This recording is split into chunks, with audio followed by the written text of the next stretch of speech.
Hi friends, ഇനി 2-3 ദിവസത്തേക്ക് നമുക്ക് ഗുജറാത്തിലെ വിശേഷങ്ങളാണ് കാണാനുള്ളത്. ഇപ്പം നമ്മൾ അവിടേക്ക് ട്രെയിനിൽ പോയിക്കൊണ്ടിരിക്കുകയാണ്.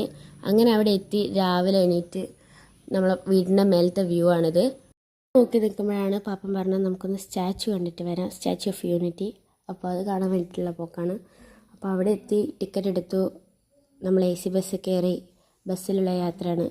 അതിനടുത്തേക്ക് കയറി. അങ്ങനെ ദൂരെ നിന്ന് ഇത് കണ്ടപ്പോൾ ഭയങ്കര ഒരു എക്സൈറ്റ്മെൻ്റ് ആയിരുന്നു. പിന്നെ അവിടെ ബസ് ഇറങ്ങി, പിന്നെ അതിനടുത്തേക്ക് എസ്കലേറ്ററിൽ പോകാനുണ്ടായിരുന്നു. അങ്ങനെ നർമ്മദ റിവറിൻ്റെ അവിടെ ആ വ്യൂ ഒക്കെ കണ്ടിട്ട് എസ്കലേറ്ററിൽ ഇങ്ങനെ പോയി. പിന്നെ അവിടെ എത്തി, പിന്നെ അതിനുള്ളിലേക്ക് കയറി. അതിൻ്റെ ഉള്ളിൽ തിയേറ്റർ ഉണ്ടായിരുന്നു. പിന്നെ കുറേ ബുക്സും കാര്യങ്ങളൊക്കെ ഉണ്ടായിരുന്നു അതിൻ്റെ ഉള്ളിൽ. പിന്നെ അതൊക്കെ കണ്ടിങ്ങനെ നടക്കുന്ന സമയത്താണ് അവിടെ പ്ലഡ്ജ് ചെയ്തിടാന്നുള്ളത് കണ്ടത്. അപ്പോൾ അവിടെ ഞാൻ പ്ലഡ്ജ് ചെയ്തിട്ടു. സ്റ്റാച്ചുവിനെ നെഞ്ചിൻ്റെ ഉള്ളിൽ കൂടെ കാണുന്ന വ്യൂ ആണിത്. പിന്നെ നെക്സ്റ്റ് വീഡിയോ കമ്മിങ് സൂൺ ആണ്.